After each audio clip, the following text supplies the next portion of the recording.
వేదిక మీద ఉన్న పెద్దలకి, ముందుగా పెద్దలు, మిత్రులు, విద్యార్థులు అందరికీ ఉద్యమాభివందనాలు.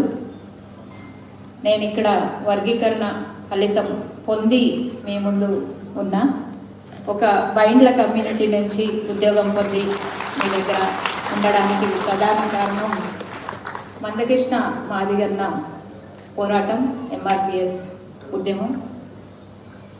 అట్లనే ఆ ఉద్యమ ఫలితం పొంది ఉద్యోగం తీసుకున్నాం కాబట్టి ఈరోజు కూడా అనేక ఉద్యమాల్లో పాల్గొంటూ నాకు తోచినంత పేబ్యాక్ టు సొసైటీ చేస్తున్న అనేక మంది విద్యార్థులకి, ముఖ్యంగా కింది కులాల నుంచి వచ్చిన విద్యార్థులకి విద్యను అందించే ఉద్యమంలో ఉంటూ వస్తున్నా. ఇందాక జయప్రకాష్ నారాయణ గారు అన్న ఒక మాట గురించి చెప్పిండు.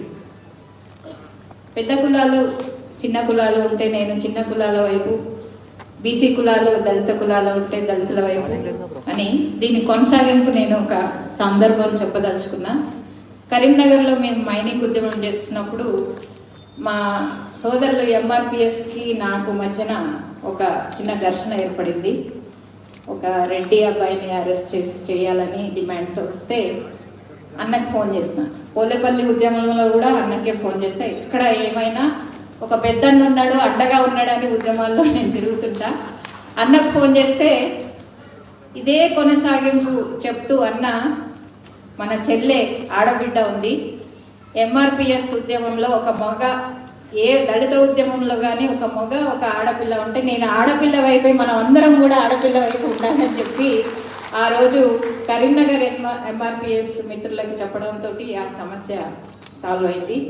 అన్న అదేవిధంగా ఇవాళ ఒక చివరి దశకు వచ్చిన ఈ ఉద్యమం మళ్ళీ అందరూ అవతల వాళ్ళు ఇది దేశవ్యాప్తంగా ఎందుకు చేయరు, దేశవ్యాప్తంగా సెన్సస్ చేసిన తర్వాత కదా చేయాలి అని రకరకాలుగా మన ముందు పార్లమెంట్లో చట్టం చేయాలని చెప్పి మాట్లాడుతున్నారు.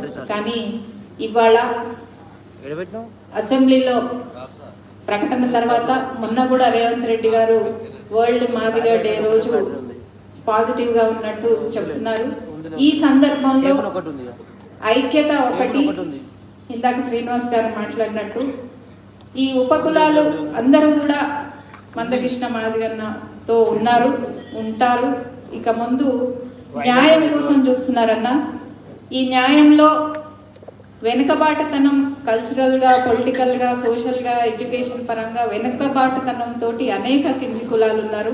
ఎస్సీల్లో కూడా మనకి పాకి పనులు చేసుకునే, ఇక్కడ అసమానతలు ఉన్నాయి, పాకి పనులు చేసుకునే వర్గం వాళ్ళు ఉన్నారు, ఆశ్రిత కులాలుగా ఉన్న వాళ్ళు ఉన్నారు, చర్మ వృత్తి చేసుకునే వాళ్ళు ఉన్నారు. ఇక్కడ కూడా హైరార్కీ ఉంది కాబట్టి కింది నుంచి పైకి వచ్చి అతి వెనుకబాటుతనంతో ఉన్న కులాలని ఈ వర్గీకరణ ఉద్యమ ఫలాలు అందించవలసిందిగా అదొక్కటే నా వైపు నుంచి ఒక కోరిక, డిమాండ్ అనుకోవచ్చు.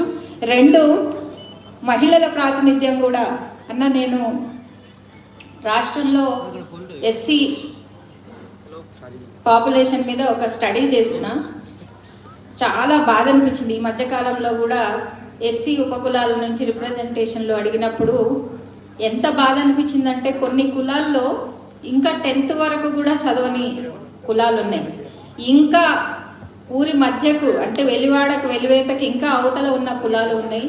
అట్లాంటి కులాలకి ఇప్పుడు ఒక ఊపిరి వచ్చి మళ్ళీ వాళ్ళందరూ కూడా ఏకమై ఇప్పుడు మద్దతు తెలుపుతున్న క్రమంలో మహిళలు చాలా చిన్న వయసున పెళ్ళిళ్ళు కావడం, వాళ్ళు వలస కూలీలుగా వెళ్ళిపోవడం, భర్తలు ఈ 20-18 సంవత్సరాలకి వీళ్ళు ఒంటరిగా ఉండడం, వాళ్ళ పిల్లల్ని వేసుకొని మళ్ళీ పనులకు పోవడం, అనేక మంది ఉపకులాల నుంచి వచ్చిన స్త్రీలు చాలా కష్టాలు పడుతున్నారు. కాబట్టి వర్గీకరణ ఉద్యమం న్యాయబద్ధమైన ఉద్యమం అయినప్పుడు ఈ ఉపకులాలు అంటారా, అనుబంధ కులాలు అంటారా, ఆశ్రిత కులాలు అంటారా, ఇందులో ఉన్న మహిళల భాగస్వామ్యం, మహిళలకు కూడా ప్రత్యేకంగా న్యాయం చేసేటట్టుగా మన ఉద్యమం ఉండాలని, నెక్స్ట్ సారి సగం మంది ఈ సభలో మహిళలు ఉండాలని కోరుకుంటూ నాకు అవకాశం ఇచ్చినందుకు ధన్యవాదాలన్న. ఒక్కటి, తెలంగాణ ఉద్యమంలో ఒక కండిషన్ పెట్టిన నేను. అప్పుడు ఎన్జిఓస్ చూసినా ఎక్కడ చూసినా ఉద్యమకారులు చూసినా మగవాళ్ళే వచ్చేది. ఒక కండిషన్ పెట్టి బతుకమ్మ ఫెస్టివల్ నేను కరీంనగర్లో కండక్ట్ చేసిన. ఆ కండిషన్ ఏంటంటే ఏ మగవాళ్ళు కూడా ఒంటరిగా రావద్దు.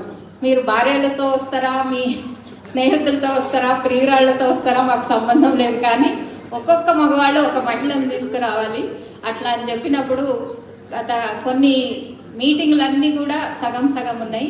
ఇదే వేదిక మీద మళ్ళీ ఇదే నినాదంతో మీరు ఎవరితోటన్నా రండి, ఒక మహిళను తీసుకొని రండి నెక్స్ట్ మీటింగ్కి. ధన్యవాదాలు.